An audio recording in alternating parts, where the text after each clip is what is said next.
తర్వాత మళ్ళీ పరమాత్మ రాలే. అది భాగవతం చదివిన వాళ్ళందరికీ గుండె పిండేస్తుంది. ఎందుకంటే అక్కడ గోపికలు కానీ యశోదాదేవి కానీ పాపం వాళ్ళందరూ కళ్ళల్లో ఒత్తులు వేసుకుని చిన్న అలికిడైన గుమ్మం దగ్గరికి వచ్చి చూసినవి ఎన్నో సంవత్సరాలు ఉన్నాయి. ఎందుకో పరమాత్మ రాలేదంటే ఆయన ఇంకా మధురలో ఉండిపోయాడు.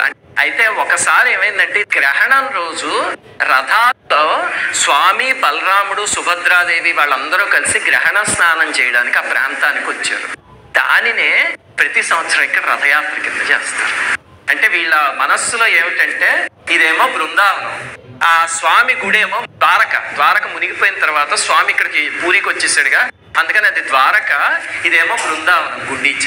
అందుకని స్వామి ప్రతి సంవత్సరం 9 రోజులు వెళ్ళేది బృందావనానికి వెళ్తాడు అని వాళ్ళ భావన అనమాట. మరి అది బృందావనం అంటే ఆయనకి అక్కడ రేపల్లె బృందావనం అక్కడంతా నది, ఇసుక అలవాటు కదా, అందుకని బయట అంత ఇసుకని మాత్రం అలా ఉంచేసారు. ఇప్పటికీ రోడ్డు కట్టకండి. వాళ్ళకి ఎంత విశ్వాసమో చూడండి.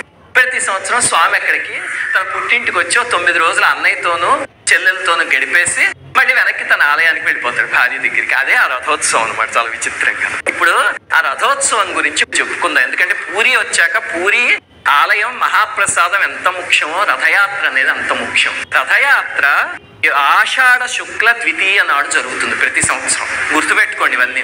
ఎందుకంటే సరదాగా టీవీలో వస్తే అక్కడైనా చూసుకోవచ్చు, అదృష్టం.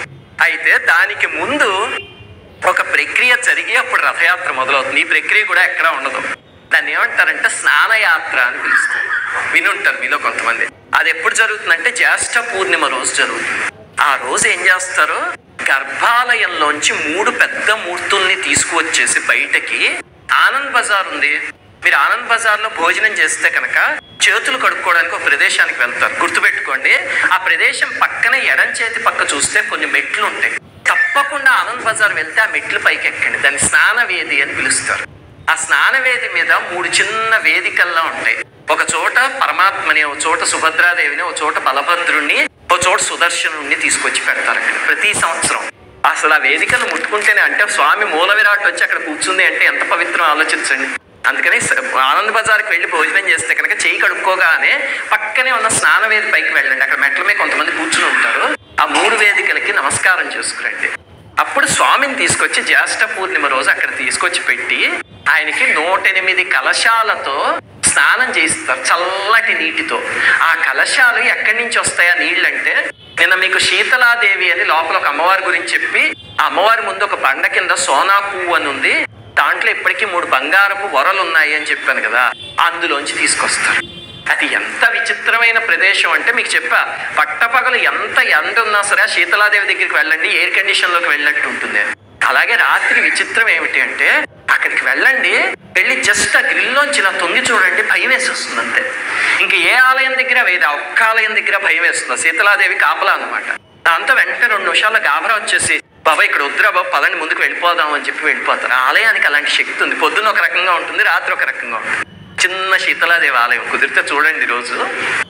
అక్కడి నుంచి 108 కలశాలను జలం తీసుకొచ్చి ఈ స్వామికి అభిషేకం చేయిస్తారు. చక్కగా వీళ్ళ ముగ్గురికి అభిషేకం చేసి తర్వాత గణపతి వేషం వేస్తారు. గణపతి వేషం అనమాట. అది ఎందుకంటే ఒక భక్తుడు, అతని పేరు గణపతి భాటియా అని, కర్ణాటక మహారాష్ట్ర బార్డర్కి చెందిన ఆయన. నేను ఇక్కడ గణపతి రూపంలో ఉన్నాను రా అంటే గంపెడు ఆశతో వచ్చాడు. వచ్చి చూసి ఎక్కడ గణపతి కనిపించాడు అని చెప్పేసి నిరాశపడి వెళ్ళిపోతుంటే అప్పుడు స్వామి కనిపించి, మళ్ళీ వెళ్ళి చూడవయ్యా స్నానవేది మీద అన్నాను. వెళ్ళి చూసేసరికి జగన్నాథ ప్రభు గణపతి స్వరూపంలో అతనికి కనిపించారు. అందుకని ఇప్పటికీ దానికి గుర్తుగా స్నానం చేయించే రోజు, స్నానం అయిపోయిన తర్వాత గణపతి వేషం వేస్తారు స్వామికి. ఆ తర్వాత ఏమవుతుంది విచిత్రంగాను, స్వామికి, అమ్మ సుభద్రాదేవికి, బలరాముడికి జ్వరం వస్తుంది. మరి చన్నీళ్లతో 108 కలశాలతో ఒక్కొక్కళ్ళు స్నానం చేస్తారు కదా, మనం 108 చెంబులతో పోసుకుంటే మనకి జలుబు చేస్తుంది కదా, అలాగే వాళ్ళకి జ్వరం వస్తుంది. నేను చెప్పాను కదా, ఇక్కడ ఉన్నది విగ్రహం కాదు, నిజంగా జగన్నాథుడు, ఆయనలో ఆత్మ. నిన్న చెప్పిన బ్రహ్మ పదార్థం అవి ఉన్నాయి. దాంతో స్వామికి జ్వరం వస్తే వెంటనే ఏం చేస్తారంటే అలంకరణలో అవన్నీ తీసివేసి ఆ వేషాలన్నీ మొత్తం వాళ్ళకి పాప మఫ్లర్లు చుట్టేస్తారు. మనం జ్వరం వస్తే మగ్గి క్యాప్ ఏదో పెట్టుకుంటాం చలికి, అలా వాళ్ళకి చలేసి వస్తుంది. వెంటనే అన్ని చుట్టేసి ఒక రకంగా తయారు చేసి వాళ్ళని అప్పుడు తీసుకువెళ్ళి ఒక చోట ఆలయంలో పక్కన పడుకోబెడతారు నేల మీద. ఆ 15 రోజుల పాటు ఇంక దర్శనం ఉంటుంది.